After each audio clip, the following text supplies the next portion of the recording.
Palavra de Deus, vamos abrir aí, como a irmã já anunciou aí, Lucas capítulo 15, do versículo 11 até o versículo 32. Hoje, irmão, em particular, eu vou fazer a leitura nessa Bíblia, a mensagem, tá? Como a gente vai preparar o esboço, eu uso 3 Bíblias, eu achei que aqui tá um modo muito bom para a gente entender, ok? Vou fazer só a leitura, mas é a explanação, e aí eu já vou voltar para a nossa Bíblia tradicional, tá? Que é a Bíblia de João Ferreira de Almeida, que tá aqui. Então, eu vou ler a Bíblia, a mensagem, vocês vão ver que tem alguma diferença aí, algumas diferenças de palavra, mas não altera em nada a mensagem do texto, ok? Então, vamos ler a parábola que Jesus contou sobre o filho pródigo. Ele contou outra história. Um homem tinha 2 filhos. O mais novo disse ao pai: "Quero minha herança agora mesmo." O pai então dividiu a propriedade entre os 2 filhos. Não se passou muito tempo e o filho mais novo arrumou as malas e foi morar num país distante. Por ser indisciplinado e esbanjador, desperdiçou tudo o que possuía. Estava já sem dinheiro quando uma seca devastou aquele país e ele começou a passar necessidades. Um cidadão o contratou para cuidar de porcos. E, para piorar, ninguém lhe dava nada. Ele chegou a passar tanta fome que teve vontade de comer a lavagem dos porcos. Isso o fez cair na realidade e ele pensou: os empregados de meu pai têm 3 refeições por dia e eu estou aqui morrendo de fome. Já sei, vou voltar para casa e dizer a meu pai: pequei contra Deus e contra o Senhor, não mereço nem ser considerado seu filho. Ser um dos seus empregados já está muito bom. Decidido, levantou-se e tomou o caminho de casa. Ele ainda estava muito longe na estrada quando o pai o avistou. O coração do velho disparou e ele correu para abraçar e beijar o filho, que começou seu discurso: "Pai, pequei contra Deus e contra o Senhor. Não mereço nem ser chamado seu filho outra vez." O pai nem quis escutar. Chamou os empregados e deu ordem: "Rápido, tragam uma roupa decente para ele, tragam também o anel da família e um par de sandálias. Depois vão buscar um novilho bem gordo e preparem um churrasco. Vamos festejar. Vamos nos divertir. Meu filho está aqui vivo. Não está mais perdido, foi achado." E a festa começou. Tudo isso se deu enquanto o filho mais velho estava no campo. No final do dia, ele voltou para casa. Ao se aproximar, ouviu o som da música e das danças. Intrigado, perguntou a um dos empregados o que estava acontecendo. Ele contou a novidade. Seu irmão voltou para casa. Seu pai ficou tão contente de recebê-lo de volta, são e salvo, que mandou fazer uma festa. O irmão mais velho ficou tão revoltado que não quis participar da comemoração. O pai tentou conversar com ele, mas ele nem quis ouvir e protestou: há quantos anos trabalho para o Senhor, sem nunca reclamar? E alguma vez ganhei uma festa para mim e meus irmãos? Agora esse seu filho, que desperdiçou todo o seu dinheiro com as prostitutas, aparece aqui e o Senhor lhe dá uma festa dessas? O pai respondeu: filho, você não entende. Você está comigo o tempo todo e tudo que é meu é seu. Mas este é um momento muito especial. Precisamos celebrar. Seu irmão estava morto, mas agora está vivo. Ele estava perdido, mas foi encontrado. Irmãos, essas são as parábolas que Jesus contava para tentar explicar o Evangelho. O que é o Evangelho? O Evangelho é a história do propósito de Deus que conta o quanto que Ele nos amou. É isso que é o Evangelho. O Evangelho, em suma, significa: venha conhecer essa história para vocês entenderem o quanto que Deus amou vocês. Essa é a história do Evangelho. E o amor de Deus decai e cai sobre o Filho, o Jesus Cristo, vindo à Terra para sofrer a justiça de Deus, a justiça que caiu sobre Deus, a justiça que não caiu em nenhum de nós e nem vai cair em nenhum de nós, ela caiu no Filho dele. Que a palavra de Deus fala que ele foi esmagado pela justiça de Deus, para que a gente pudesse ter vida. É como se a nossa chaga mortal precisasse de um azeite para curá-la. E de onde que sai esse azeite? Daquela azeitona chamada Jesus Cristo, que foi esmagada para sair o azeite para nos curar. Essa história podia levar até outro nome também, a história do filho perdido, que é o que se encaixa muitas das vezes em nós, porque todos nós estávamos perdidos longe de Deus. E por que isso? Porque Adão e Eva pecam, são colocados para fora do jardim e a partir dali eles estão perdidos, distantes de Deus, separados de Deus, e todos os seus filhos, netos, bisnetos, tataranetos, até o tanto está, até que chegue em nós, estamos todos separados de Deus, porque nós nascemos longe da casa do Pai. Todos nós perdidos. Para iniciar, irmão, o objetivo dessa parábola que Jesus conta e desta pregação de hoje é para que a gente entenda, né, o amor de Deus por nós, pela nossa vida. E para poder explicar como que a gente tem que amar a Deus. Porque Deus espera aqueles que verdadeiramente vão cumprir Deuteronômio 6:5 até o dia de hoje. Deus está aguardando o fruto de um verso bíblico, que é o resumo da lei, que a lei foi impotente de fazer e brotar o que está naquele verso, que eu vou ler para vocês o verso. Foi impotente para fazer aquilo aparecer, mas a graça de Deus, ela consegue mostrar para nós e consegue plantar no nosso coração esse amor. E de que forma que esse amor é plantado no nosso coração? Quando a gente entende o evangelho, que a gente entende o tamanho do amor de Deus, a gente começa a entendê-lo e aí começa a amá-lo de verdade. Lá em Deuteronômio capítulo 6, versículo 5, está falando assim: ame o Senhor, o seu Deus, de todo o seu coração, de toda a sua alma e de todas as suas forças. Ou seja, com toda a sua vida. Você só vai conseguir cumprir essa parte da Bíblia quando você entender o amor de Deus, que te faça compreender, que te faça você se ajoelhar à beira da cruz de Jesus Cristo, entendendo a graça, e a partir daquele momento você começa a amá-lo como ele te amou primeiro. E é isso o que esse capítulo da Bíblia vai nos mostrar hoje, vai nos ensinar.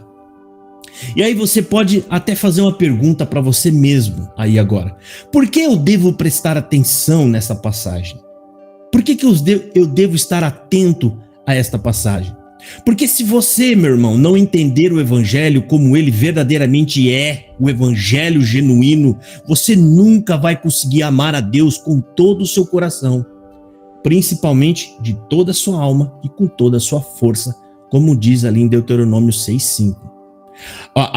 O próprio evangelho, ele abre o seu coração. A história do evangelho, ele abre o nosso coração e fala: meu Deus, isso é muito amor, muita compaixão, muita misericórdia. E por que você precisa saber disso? Por que a gente precisa entender isso, irmão? Né? Você precisa saber o verdadeiro significado dessa parábola e de toda a mensagem que Jesus Cristo traz, para você saber de fato, meu irmão, se você ama a Deus de verdade ou se você ama as coisas do Pai. Presta atenção que nós vamos entrar na parábola. Nessa parábola, a gente precisa entender, irmão, que os dois filhos são raízes de um mesmo, eles são frutos de uma mesma raiz. Qual é a raiz? A raiz do pecado. Os dois tinham o mesmo interesse em comum, E nenhum dos dois amava o pai, simplesmente porque o pai os amava. Os dois estavam de olho na mesma coisa, a herança do pai. O filho que foi embora só foi um pouco mais sincero, mais honesto e falou: me dá logo o que me pertence. Em outras palavras, ele está praticamente desejando a morte do pai. Porque, irmão, quando é que você tem herança na sua família? Quando que você tem direito à herança? Não é quando os seus progenitores falecem e morrem? Então, em outras palavras, quando ele pede a herança, irmão, ele estava também querendo dizer: eu não estou aguentando esperar a tua morte, me dá logo agora. Ele deseja a morte do pai. Então você precisa primeiro entender isso. Por que eu tenho que entender a parábola? Porque todas essas parábolas, essa parábola aqui é Jesus ensinando nós, irmão. Por que ele está ensinando? Porque Jesus viu esse problema lá no meio dos judeus, o mesmo problema de hoje. Qual? Existem muitos religiosos que dizem que amam a Deus, mas de fato não amam. Ou eles têm medo, ou eles estão amando o que Deus pode fazer por eles, ou o que Deus pode dar para eles. Por que você serve a Deus? Eu sirvo pela vida eterna. Poxa. É a mesma coisa que o seu filho, irmão, você que está ouvindo, disse: pai, eu só te amo porque a sua casa está paga e eu vou herdá-la. Você ia ficar feliz? Não ia, né, irmão? E você acha que Deus fica feliz? Quando você diz: eu estou servindo a Deus porque eu não quero ser condenado ou eu quero a vida eterna. Você vê que tem o interesse por trás da frase servir a Deus. Daqui a pouco a gente vai entender por que o filho mais novo foi justificado e o mais velho não. Você precisa entender essa palavra. Aliás, essa palavra e essa pregação não é para trazer novas informações para você. Tudo isso que você está ouvindo aqui não é o interesse dessa pregação. O interesse dessa pregação é para abrir os teus olhos e te despertar para que você entenda. E a partir de quando você entender, você começar a adorar a Deus de verdade. É o amor, a adoração verdadeira está plantada no quanto você ama a Deus, irmão. O amor, irmão, é o gesto de adoração. Por isso que é chamado de idólatras e de adoradores quem ama o dinheiro, quem ama demasiadamente objetos, coisas. Então você precisa entender o evangelho para que você entre para o grupo que ama a Deus em espírito e em verdade. Outro ponto que a gente precisa entender aqui, irmão, porque o diabo, entenda isso aqui, o diabo não vai ficar incomodado se você fala de Deus. Não vai ficar incomodado. Ele não vai ficar incomodado se você fala de Jesus, ou se você canta numa igreja, ou se você não bebe, ou se você não fuma, ou se você é um homem rigorosamente que paga suas contas em dias. Ele não vai ficar preocupado com isso. Ele vai ficar preocupado quando você começar a ouvir o evangelho e começar a descobrir a verdade. A verdade revela o quanto Deus te ama, quem é Deus e da mesma forma o quanto que ele é enganador. É aí que está o problema. Por isso tem muitas igrejas aí bonitas, até luxuosas, e que não incomodam o diabo, porque está indo do jeito que ele quer. Você pode colocar beleza, pode ter muita gente, pode ter muita coisa, só não pode pregar o evangelho, porque a partir desse momento em que começar a pregar o evangelho, aí as coisas começam a florir, as coisas começam a aparecer, e aí as pessoas começam a descobrir aonde está a verdade e quem está pregando a mentira. Agora, para você entender, irmão, que não basta você estar frequentando uma denominação, não basta você estar todos os dias ali dentro daqueles cultos, tocando instrumento, né, fazendo o seu ministério com perfeição, sem faltar nenhum dia, não basta. Não é isso que Deus quer. Deus não quer cumpridores de regra. Deus não quer pessoas que andam na linha conforme a ordenança. Deus quer pessoas que o amem. Deus quer que você obedeça às ordens por amor, não por medo dele. Vou fazer. Por que você vai fazer, Jafá? Porque eu te amo e você me amou primeiro. Quero te agradar, Deus. Que é o que nós vamos ver daqui a pouco no filho mais novo. E qual é o embasamento bíblico para a gente entender que não adianta a gente querer agradar a Deus fazendo regra, cumprindo regra, sendo, né, eu estou lá na porta daquele, eu não falto nenhuma vez, eu toco instrumento, eu faço isso, eu ando de calça comprida, eu não bebo, eu não fumo. Mateus, capítulo 7. Um dos sermões impactantes de Jesus Cristo, Mateus capítulo 7, versículo 21, 22 e 23, eu vou ler aqui para vocês. Ele está dizendo assim: nem todo aquele que me diz Senhor, Senhor entrará no reino dos céus, mas apenas aqueles que fazem a vontade de meu Pai que estás no céu. Muitos me dirão naquele dia: Senhor, Senhor, não profetizamos em teu nome? E em teu nome não expulsamos demônios e não realizamos muitos milagres? Então eu lhes direi claramente: nunca os conheci. Afastem-se de mim, vocês que praticam o mal ou a iniquidade. Irmão, essas pessoas indagaram Jesus naquele dia querendo entrar. Por quê? Porque na mente delas, elas estavam corretas. Elas não mentiram para Jesus. Eles realmente profetizaram. Eles realmente expulsaram demônios. Eles realmente fizeram milagres. Naquele dia, irmão, ninguém vai mentir. Ninguém vai ter essa ousadia de mentir. Eles falaram a verdade. Mas tudo isso foi feito por outros interesses, não foi por amor a Deus. Não foi por devoção, não foi por um sentimento de gratidão pelo que Deus fez por nós. Porque existem pessoas que conseguem seguir regras, irmão, fazer e cumprir as coisas sem amar aquilo a qual está sendo convocado para fazer. Então, grave, tem essa passagem bíblica também, que diz: não adianta ser um religioso, cumpridores de regra, que até, de certa forma, recebam dons. Porque se não amar a Jesus, se não amar de fato a Deus, ele vai colocar a mão e vai parar e falar: apartai-vos de mim, eu não vos conheço. Agora, para a gente entender aqui a explanação da palavra, para a gente entender aqui a explanação da palavra, a gente precisa entender uma coisa, irmão.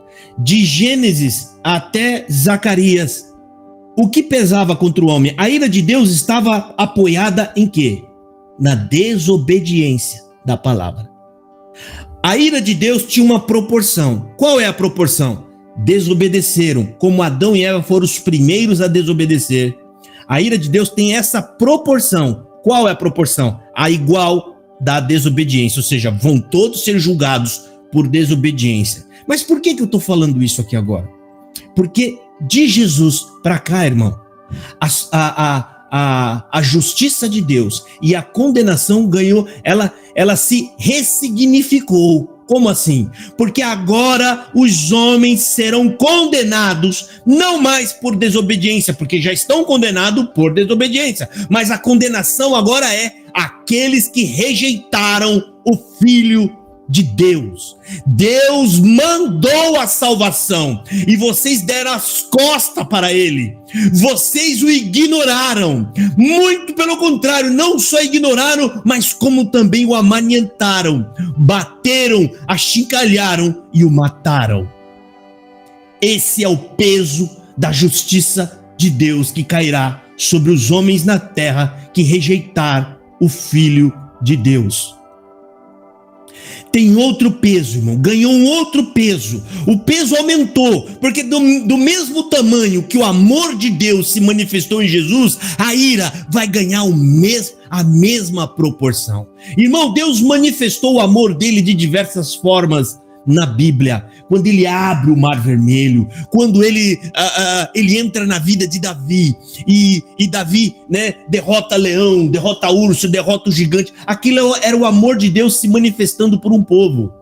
Mas nunca o amor de Deus ficou tão explícito, tão escancarado, não por um povo, mas por toda a humanidade, quando ele manda Jesus e ele é morto numa cruz por nós. O amor de Deus foi escancarado por nós.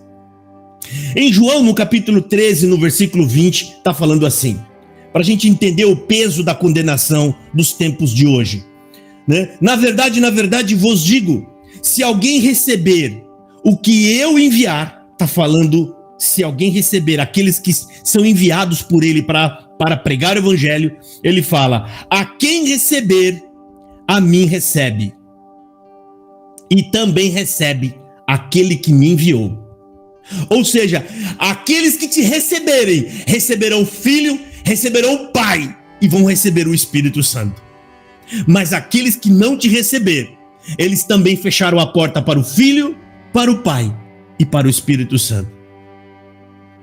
Em João, no capítulo 12, também Jesus Cristo diz, então Jesus disse em alta voz, quem crer em mim, não crê apenas em mim, mas naquele que me enviou.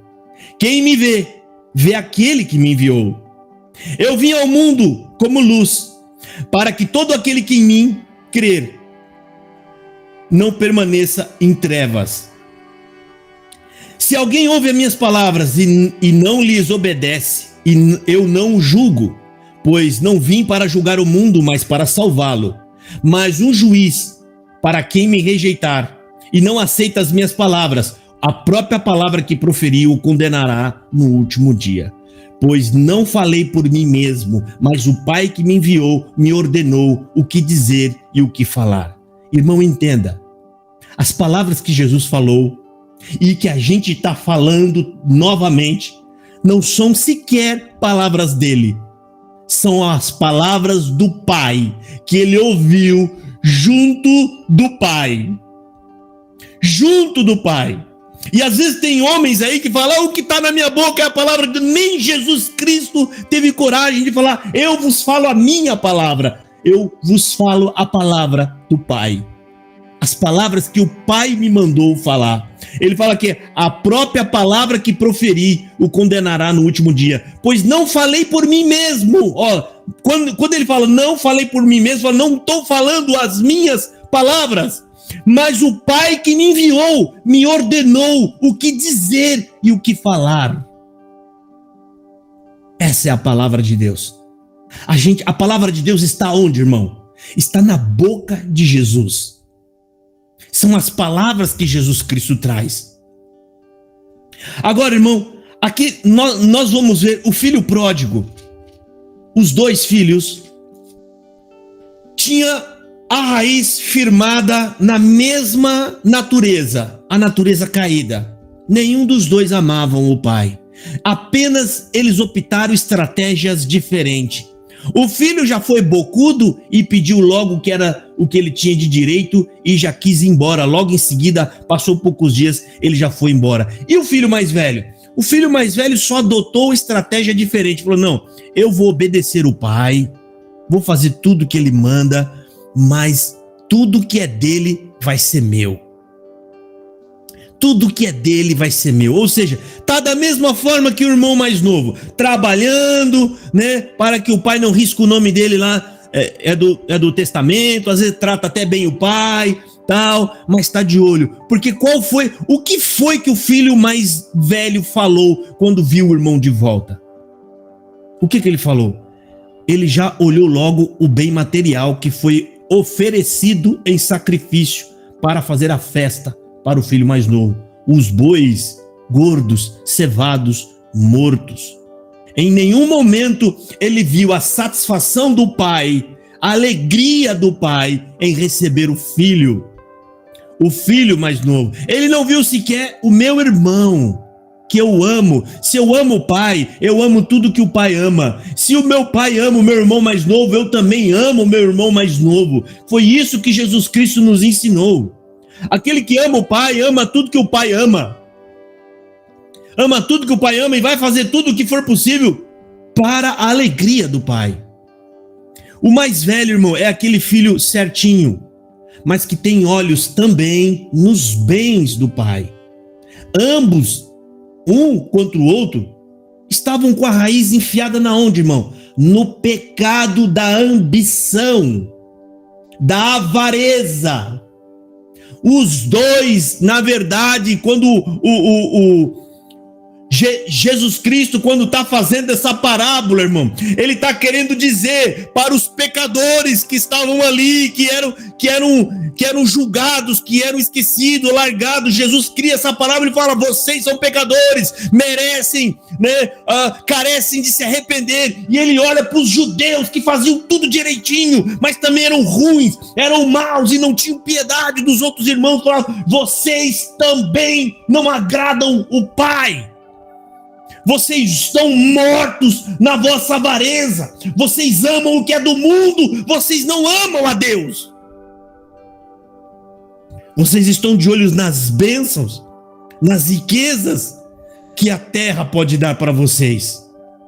E isso corrobora a carta do apóstolo Paulo em Romanos 3, no versículo 27, onde diz assim uma frase bem famosa: porque todos pecaram e destituídos estão da glória de Deus. Em outras palavras, todos carecem de perdão e misericórdia. Então, irmão, entenda, Jesus Cristo está colocando nessa parábola, ele está encerrando todos debaixo da desobediência e dizendo: não há, vocês acham que são santos? Não são. Vocês são ambiciosos, vocês são maus, né? E vocês pecaram, mas vocês ainda têm chance de se arrepender e ser encontrados pelo Pai. Então existem essas duas estratégias, irmão, e Jesus Cristo está fazendo uma abordagem. Essa parábola, Jesus Cristo está mostrando: ninguém de vocês estão justificados diante de Deus, porque os judeus daquela época, os fariseus, eles se jactavam, eles se achavam tão santos e justos ao ponto de saírem julgando as pessoas a todo momento. E os discursos de Jesus diminuía eles e igualava eles a todos os outros, porque na verdade o único justo que estava ali era Cristo.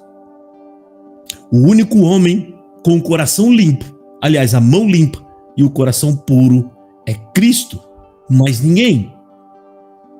Jesus, por amor ao Pai, irmão, ele fez isso. Ele se despiu da sua glória. Jesus Cristo olhando o Pai, olha a nossa sorte, irmão. Irmão, olha o nosso irmão mais velho. O nosso irmão mais velho não ficou quietinho. Ele olhou o pai triste. Ele viu o pai amargurado e abatido porque o filho se perdeu. E o nosso irmão mais velho falou: Pai, eu vou buscar os meus irmãos. Isaías capítulo 6. Deus olha ao céu e fala: quem enviarei? Quem há de ir por nós? E Jesus Cristo sai de trás de Deus, porque está protegido pelo Pai, e de frente ao Pai fala: Pai, eis-me aqui, envia-me a mim. E o filho vem, por amor ao Pai, ele obedece à vontade do Pai e vem buscar todos nós, os filhos perdidos. Ele não ficou esperando, ele foi buscar o filho perdido. E ele volta com o filho perdido, são, salvo e curado. E pasmem, ele divide novamente a herança com os filhos de Deus. E por que ele faz tudo isso, irmão? Porque ele amou a Deus.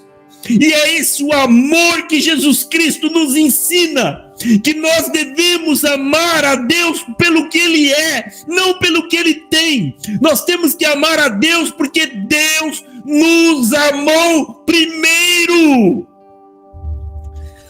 Santo é Deus, é essa adoração que Deus quer, irmão, não uma adoração religiosa cheia de interesses, aquela oração para ter fama e glória entre as pessoas. Deus quer que nós o amemos só porque Ele nos amou, porque Deus é bom. Quando Jesus Cristo fala: não me chame bom, bom é meu Pai. Por que Jesus Cristo fala isso? Porque Ele fala: o Pai me mandou aqui, é Ele que é bom, a vontade é dele, eu vim buscá-los e salvá-los porque Deus é bom.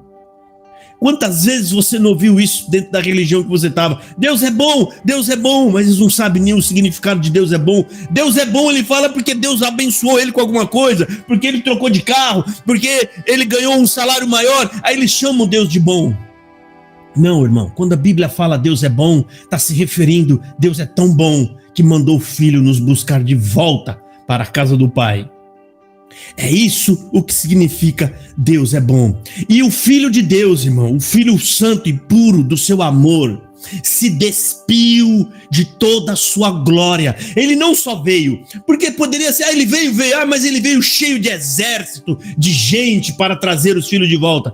Não, veio sozinho, despido de toda a sua glória, como um homem comum e simples, trazer a mensagem do Pai. E a mensagem do Evangelho é essa: Deus amou vocês e por isso enviou o Filho, para que todo aquele que crer na mensagem que o Filho traz não pereça, mas tenha a vida eterna. Isso está lá no Evangelho de João, no capítulo 3. E em Filipenses, na carta do apóstolo Paulo, Filipenses no capítulo 2, Paulo fala sobre o esvaziamento de Cristo de toda a sua glória, dizendo assim: tendo em vós o mesmo sentimento que houve também em Cristo Jesus, pois ele, subsistindo em forma de Deus, não julgou como usurpação ser igual a Deus. Olha só, desceu, mas ele não se mostrou ser igual a Deus, se esvaziando. Antes, a si mesmo se esvaziou, assumindo a forma de servo, tornando-se em semelhança de homens e reconhecido em figura humana. A si mesmo se humilhou, tornando-se obediente até a morte e morte de cruz. Pelo que também Deus o exaltou sobremaneira e lhe deu um nome que está acima de todo o nome. Ou seja, irmão, se esvaziou, desceu, sofreu, padeceu, mas ele voltou. E Deus, da mesma forma que ele glorifica o Pai quando vem, ou seja, quando ele vem obedecendo o Pai, isso gera glória para o Pai, isso gera, louvores aos anjos no céu que glorificam a Deus. Deus o retribui. Quando ele retorna, Deus glorifica o Filho, colocando ele sobre tudo e sobre todo o poderio, sobre toda e qualquer honra. Deus dá a ele, Deus glorifica o Filho como filho, obedecendo o Pai, glorificou o Pai. Irmão, mas a exortação que está dizendo aqui hoje é a seguinte: você deve amar a Deus sobre todas as coisas. É fácil dizer isso, mas e se eu perguntar a cada um de vocês, eu pegar aqui, sei lá, vamos pôr um time, eu pego uma camiseta de um time de futebol e falo: vocês têm que amar esse time de futebol. Vocês vão conseguir amar? Vocês não vão conseguir amar. O coração é algo que tem que ser conquistado. Não dá para você simplesmente falar quero amar. Você não consegue. E o que quer dizer isso? Que o Evangelho é o que vai abrir o seu coração, É o que vai mostrar para você o quanto que Deus é bom e o quanto que Deus nos ama, a ponto de fazê-lo entender a graça, entendendo o amor. Você se abre e aí você passa a amar a Deus. Amar a Deus de verdade. Como Deus quer que nós o amemos. Então a gente precisa conhecer essa história, que é a história do amor de Deus por nós. E essa história começa desde a criação, passa por todo aquele povo judeu, e ele tem o seu ápice, a demonstração do amor de Deus, ali com a morte do seu próprio filho, em nosso lugar. A morte deveria ser nossa, e com retribuição ainda ser condenado depois, porque ia ficar tudo no 0 a 0, não vai pagar a nossa dívida. Então, irmão, a história do Evangelho, só o Evangelho pode quebrantar o nosso coração, só o Evangelho pode transformar vidas, irmãos. É por isso que nós temos que pregar o Evangelho a todo momento, porque a conversão está na história de Jesus, que conta a história do amor de Deus, irmão. Tem muita gente que vão para a denominação A, para a denominação B, porque eles são atraídos por coisas dessa terra. Como assim? Quando ele fala, Deus fala na boca daquele homem, e ele vai falar o que você está precisando, ele vai dizer o que aconteceu na sua vida. Essas pessoas estão procurando coisas dessa vida, eles querem saber do dia de amanhã, e nisso não tem evangelho, nisso não tem Deus. Vocês não serão convertidos e vão passar o resto da vida de vocês como religiosos, e naquele grande dia vão receber de Jesus Cristo: aparta-te, porque eu não te conheço. Religião, culto que não se prega o evangelho, que não fala de Jesus. Se você sair de dentro de um culto sem pensar em Jesus, irmão, sem aprender mais sobre o evangelho, se você não sair de lá meditando em Deus, em Cristo, essa igreja não é genuína. Ali não tem evangelho, irmão. Porque um culto a Deus, ele glorifica a Deus. E não tem modo maior e melhor de glorificar a Deus do que falar do Filho de Deus. O Filho de Deus é a glória de Deus. Deus olha no Filho e se alegra no Filho. Se alegra. É ali que está, irmão, o segredo de a gente agradar a Deus. Você quer agradar a Deus, irmão? Ame o Filho de Deus. Se você amar o Filho, você estará agradando a Deus. E tá fácil para você amar. Entenda a história dele. Entenda o tamanho do bem que ele te fez. O tamanho do serviço que ele fez para poder nos livrar da ira de Deus. No mínimo, um reconhecimento e uma gratidão você vai ter por ele. E aí é um bom sinal de começo para amá-lo. Então, irmão, o jeito certo nosso dos dias de hoje para nós amar a Deus é a gente fazer o quê? Sacrificar o nosso bezerro gordo, como o pai fez pelo filho. Sacrificando o bezerro gordo. Aquela festa ali, irmão, com aquele bezerro sendo sacrificado, aquilo naquele momento a parábola conta que foi um escândalo. Ou seja, é uma história que as pessoas, sabe, estava difícil para eles entender. Ou seja, como assim o filho voltou e o pai fez festa? Não está certo isso, está errado. O pai devia brigar com ele e largar ele como empregado lá por muito tempo. Quem sabe depois o pai perdoar. É a lógica humana. Mas o pai fez uma festa. Porque ele viu o filho vindo arrependido, transformado.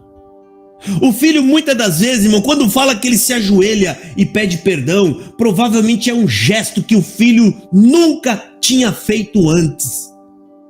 Então, quando fala que ele viu o pai de longe e ele já se ajoelhou, não andou mais, ele ficou ajoelhado esperando o pai se aproximar. Muito provavelmente o pai, quando viu esse gesto, falou: o meu filho mudou. O meu filho se arrependeu.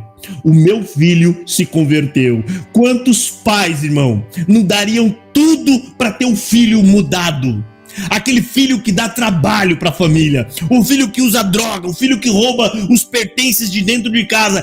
Quantos pais não dariam tudo? O pai venderia o carro que ele tem. Se pudesse, ele venderia a casa e moraria de aluguel, se fosse possível. Fazendo isso, ver o filho transformado e virando uma pessoa que dá alegria para o pai, alguém que realmente começasse a trabalhar e cuidar de uma família. Quem não faria isso? Pois foi isso que aquele pai viu naquele gesto. Não tem preço. E isso é escândalo. O evangelho é um escândalo para muita gente. Como assim está perdoado? Como assim crer em Jesus e você será salvo? Como assim? Irmão, esse é o evangelho que muita gente não entende, não crê, mas Deus, que conhece cada um dos seus filhos no íntimo, Ele sabe o quanto estamos arrependidos, Ele sabe o quanto que nós estamos prontos a entregar o nosso bezerro gordo, que é a nossa vida. O nosso bezerro gordo é dar para Deus, para o Senhor, eu vou entregar o meu melhor bezerro, que é a minha vida. Eu vou entregar a minha vida nas tuas mãos. A partir de hoje, Senhor, Deus recebe, irmão, e no final de tudo, cada um de nós será glorificado pela entrega que você fez a Deus. Esse é o evangelho escandaloso, como aquela festa foi escandalosa, irmão. Ninguém, como assim? Ele está dando um bezerro. O pai viu a conversão. O pai viu o garoto mudado. Sabe o que é aquele garoto também não entender o que o pai fez? Sabe o que é o pai pegar no ombro do menino e levantar ele do chão e abraçá-lo e beijá-lo fedendo, sujo? O pai não se importar se ia ficar com a roupa suja também, ele abraça, ele chama os empregados e fala: devolve o anel da família para ele. Porque era uma forma de mostrar quem era a família da casa, é uma forma de mostrar quem era o senhorio, para que os empregados soubessem, aqueles que estão com o anel são os chefes da família, os donos da casa. Devolve o anel, coloque um vestido, coloque sandálias no meu filho. E aí, irmão, aquele menino entra pela porta da frente, que ele jamais pensou que poderia entrar de novo um dia. E aí ele olha aquele sofá bonito que ele não merecia e ele senta naquele sofá. E de repente chega a noite, ele vai dormir e acorda numa cama que ele não merecia. E aí ele vai, ele desce a casa, ele vai tomar um café da manhã com comidas gostosas que ele não merecia. E de repente entra na cozinha o pai que ele não merecia, porque ele foi mau e não merecia um pai tão amoroso como aquele. Ele vê tudo aquilo e a partir daquele momento, irmão, ele vai passar a respeitar o pai e a servir o pai por amor e não pelos bens do pai. Você pode ter certeza que esse é o garoto que vai chorar quando o pai morrer. Ele vai ficar totalmente magoado e triste porque ele não quer perder o grande tesouro que ele conquistou, que ele ganhou, que não é os bens, não é a herança, é a vida do pai.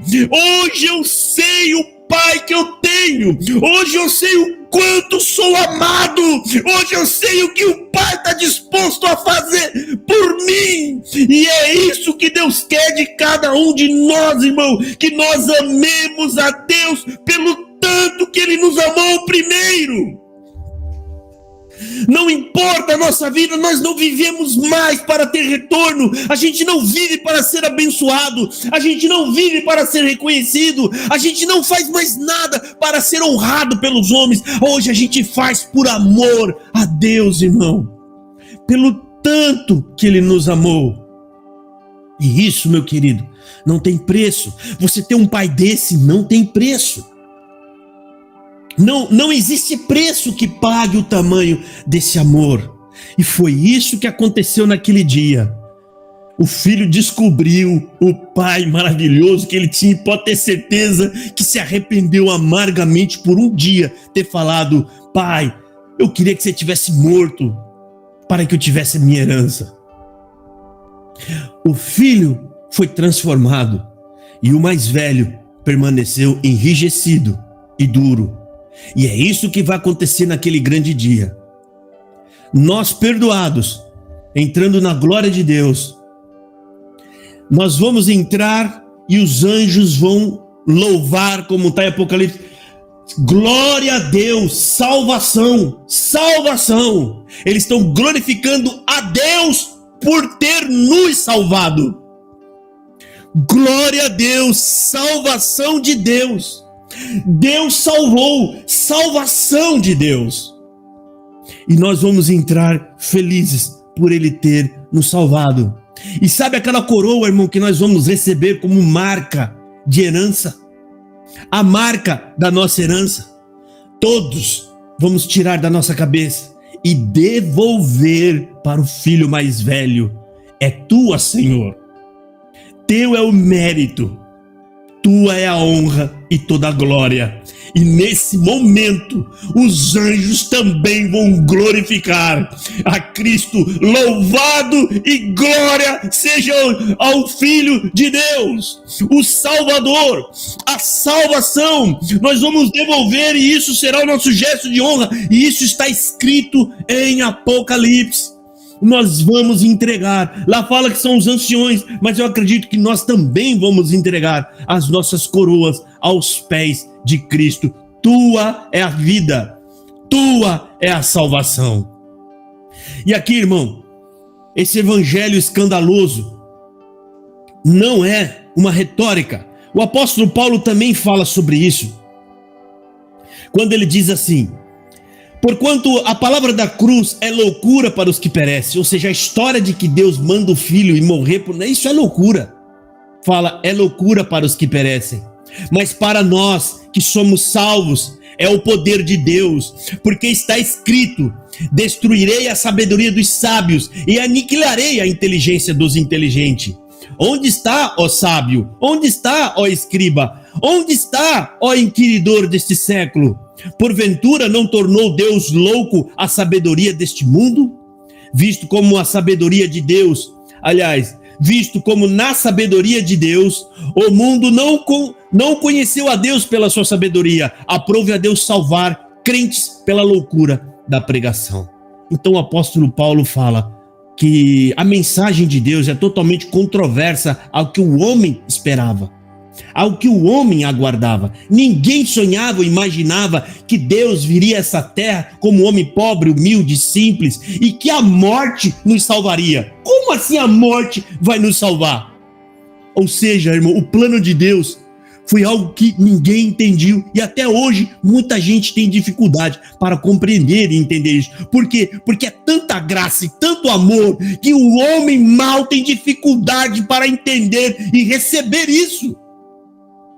Ainda hoje, quando a gente fala lá para alguns, como vocês também já falaram, vai falar para ele que a salvação é unicamente pela fé. Eles não entendem, não querem receber isso. Como assim? É só crer e estar salvo? Sim, irmão. Não pode ser. Eu tenho que fazer as coisas, eu tenho que fazer alguma coisa, eu tenho que fazer. É loucura para eles, irmão. É loucura para os que perecem. Mas a nossa missão é pregar, é falar, é anunciar. E é o Espírito Santo que vai convencer quem tiver que ser convencido por ele.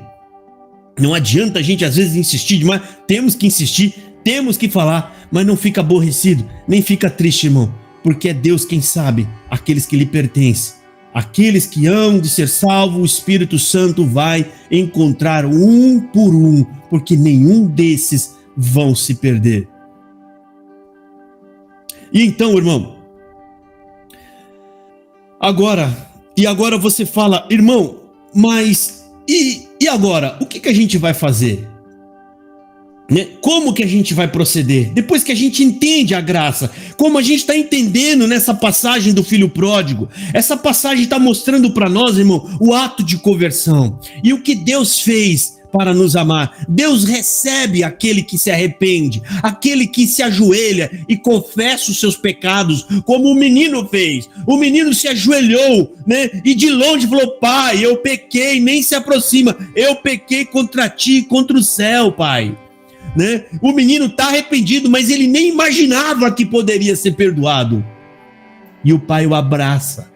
Esse é o evangelho. Mas e a partir disso, o que a gente faz? A gente vai fazer igual o filho mais novo.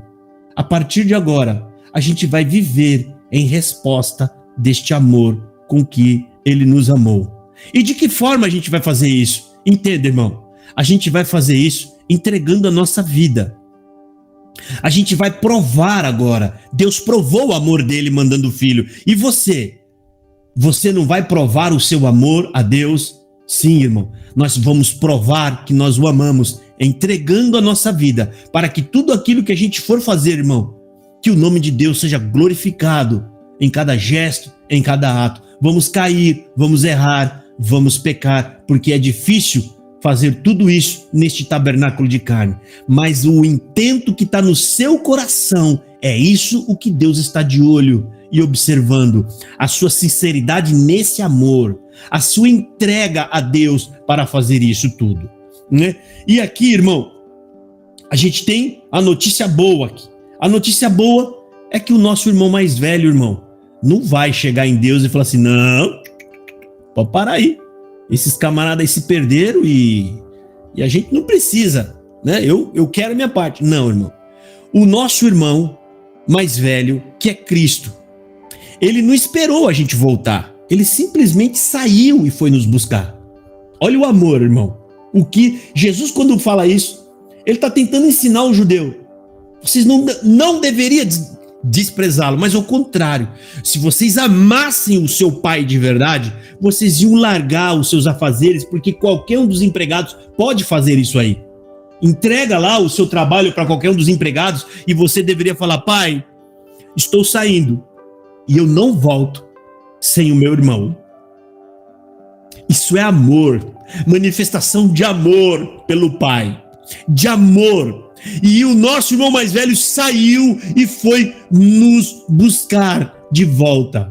E isto sirva de mensagem para nós, irmão. Quando você está evangelizando, você está fazendo o ato de sair e buscar os filhos de Deus. Esse ato de evangelização é um mandamento que Jesus Cristo deixou para todos nós, irmão. E se você ama a Deus de verdade, você não pode se calar, irmão. Você encontrou a verdade, você encontrou Cristo. Cristo está operando em sua vida. Então por que você não abre a tua boca e lança a semente que te curou? Você está curado. Se você ama seus parentes de verdade, você não pode negar a eles a verdade que te alcançou, a verdade que te iluminou. Esse é o ato do nosso irmão mais velho, que deve ser replicado em cada um de nós. Isso tem que replicar em nós. Falar e pregar. Mas entenda, irmão, você não vai fazer isso e jogar pétalas de rosa a você, porque o evangelho vai confrontar estas pessoas. Em primeiro lugar, vai mostrar para eles que eles estão sob risco e perigo, porque não são convertidos, e a ira de Deus ainda está sobre a cabeça de cada um deles, e eles vão ficar revoltados com você, porque a verdade, quando joga a luz em cima deles, vai mostrar o quão sujo eles estão. Mas isso faz parte, irmão. Vão xingar, vão falar um monte de coisa, mas no meio daquele povo ali, irmão, vai ter aqueles que a palavra vai entrar no coração e vai brotar, e vai germinar, e dali sairá árvores que darão frutos a Deus, e eles também sairão e farão a mesma coisa que você fez por eles, e assim o evangelho é replicado de coração em coração, até alcançar todos os escolhidos de Deus. Nós não podemos ficar quietos. Nós não podemos ser a figueira que não dá fruto. E Jesus, irmão, e detalhe, quando o filho mais velho, que é o nosso Senhor Jesus, ele volta para Deus, irmão, ele nos inclui de volta na herança, dizendo ao Pai: Pai, aonde eu estiver, eu quero que os meus irmãos estejam comigo. Ou seja, né, tendo acesso a todo lugar aonde eu estiver, como herdeiros que são. Isso está em João, capítulo 17, Evangelho de João, capítulo 17. Jesus, quando está orando ao Pai, ele fala: Pai, quero que os que me deste estejam comigo onde estou. Então eles verão toda a glória que me deste, porque me amaste antes mesmo do princípio do mundo. Pai justo, o mundo não te conhece, mas eu te conheço, e esses discípulos sabem que tu me enviaste. Olha que lindo. Tu me amou antes da criação de todo mundo, e eu quero que eles saibam disso. Tu me amas, Pai, e eles sabem também disso. Então Jesus Cristo pediu ao Pai que aonde ele estiver, que a gente esteja junto com ele, como os filhos de Deus e co-herdeiros de Cristo, irmão. Isso é amor. Isso é amor que o Pai se agradou. E o Pai ele quer o que? Não só a nossa missão de evangelho, mas o Pai tem um desejo para cada um de nós, que é que cada um de nós pareçamos com seu Filho. Deus quer que a gente copie o Filho, porque o Filho é a expressa imagem da perfeição da qual Deus se agrada. E Ele quer que a gente atinja essa mesma perfeição. E qual é essa perfeição? Não se preocupe, irmão, que não é aquele monte de regra, mas essa perfeição é uma só, que nós amemos a Deus da mesma forma que Jesus o amou. Essa é a perfeição, irmão, está no amor. Jesus foi até a morte amando e obedecendo o Pai. E o mandamento para nós hoje é que não amemos a nossa vida, mas que nós amemos a Deus sempre em primeiro lugar. Mostrando e revelando a Deus que nós somos cópia de Jesus. Como a cópia? Deus não quer que você faça os mesmos discursos igual a Ele, você não vai conseguir. Deus não quer que você seja santo e perfeito como Jesus foi, você não vai conseguir. Mas você pode conseguir se entregando e amando a Deus de verdade, sem medo e sem interesse. Amando unicamente porque Ele te amou primeiro.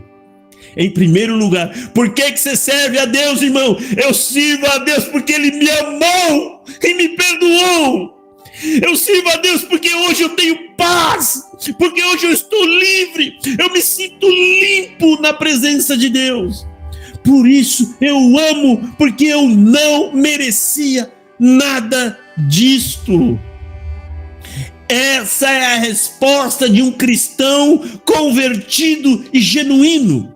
Porque você o ama, porque você serve, porque eu amo. Eu amo porque Ele me perdoou, me lavou, me encheu de paz no coração.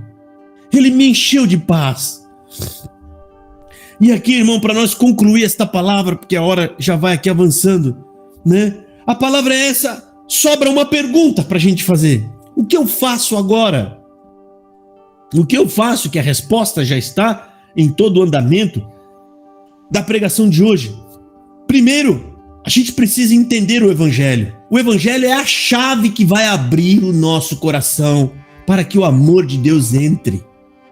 É a chave, quando você compreende, o amor entra. O amor, ele entra totalmente dentro da gente, completando a gente por todo e tomando o centro da nossa vida. O amor de Deus, ele entra, toma o centro da nossa vida, a partir daí ele passa a nos governar. E então, meu querido, você vai passar a viver em resposta deste amor. É isso que Deus aguarda de todos nós, que você copie o Filho. Mas fica tranquilo, irmão, você não precisa fazer, você não precisa ir para a cruz, você não precisa cumprir tanta regra e mandamento, você não vai conseguir.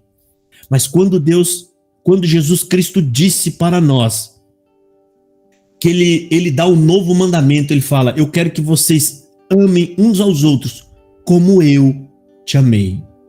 Como eu te amei. Observa que ele não está mais replicando o verso da lei, que é que vocês amem uns aos outros, como você se ama. Alguma coisa assim que fala, ame uns aos outros como você se ama. Jesus altera.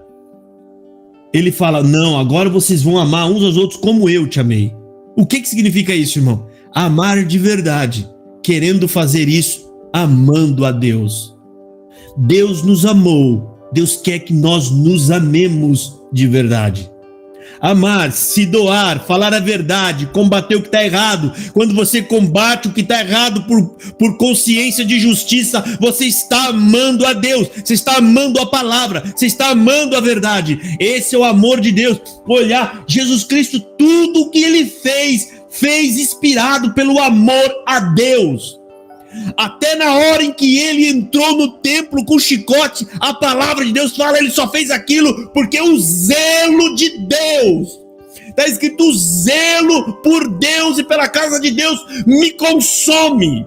Já estava até profetizado, tudo que Cristo fez centrado no amor a Deus, o amor concentrado ao Pai, o amor concentrado a Deus, irmão. E é isso que Deus quer despertar em cada um de nós. Observa e entenda, irmão, que somente uma pregação genuína de evangelho e cristocêntrica é o que vai fazer você parar para pensar, é o que vai entrar na sua cabeça e às vezes até perturbar a nossa mente. Não a perturbação maligna, a perturbação é aquela que vai fazer você pensar, é aquela que vai fazer você tirar você do seu conforto, para que você entenda de uma vez por todas qual é a vontade de Deus e do Pai. A vontade de Deus é que você se pareça com o Filho dele, o Filho de sua perfeição, e que você entregue a sua vida a partir de agora a Deus, por amor a Deus, respondendo o amor de Deus. Ele me amou, por isso eu o amo também. Ele me amou primeiro, não foi eu que o amei primeiro, não, ele me amou primeiro, e eu estou vivendo a partir de agora em resposta desse amor. Essa é a mensagem de hoje, irmão. Amém. Amém. Glória a Jesus. Aleluia. O rei está voltando. Aleluia. Graças a Deus. Nós temos chances de ser felizes ainda, né, irmãos? Porque nesse mundo aqui, sem condições. Aleluia, Jesus. Muito gratidão, meu Deus. Irmãos, eu gostaria de chamar alguém de vocês para fazer uma oração de encerramento. Só para agradecer mesmo. Quem gostaria de fazer oração de agradecimento? Posso agradecer? Sim, irmã. Deus abençoe. Glória a Deus. Aleluia, Jesus. Senhor, nosso Deus, nosso Pai, Criador do céu, da terra, do mar, de tudo que há, Pai de nosso Senhor e Salvador Jesus Cristo, estamos aqui reunidos na Tua presença, ouvindo a Tua palavra, por graça e misericórdia do Senhor. Agradecemos a Ti, Senhor, por este ajuntamento santo, pelos Teus filhos, Tuas filhas que aqui estão, Teu servo que pregou a Tua palavra, pela Tua gloriosa palavra, Senhor, que só mandou na noite desse dia falando com as nossas almas. Nos ajuda, Senhor, nos dá condição, Pai, pelo amor do Teu santo nome. Agradecemos a Ti por tudo, em nome de nosso Senhor Jesus Cristo, que vive eternamente. Amém. Amém. Amém. Amém. Glória a Deus. Aleluia. Glória a Deus. Aleluia. Que a paz de Deus que Ele colocou sobre os ombros do seu próprio Filho Jesus Cristo, junto com a comunhão do Espírito Santo que nos enviou para nos ligar ao céu, junto também com os conselhos de sua sagrada e poderosa palavra, que nos ajude a continuar caminhando neste caminho santo que nos leva à vida eterna. Amém. Amém. Amém. Glória a Deus. Aleluia.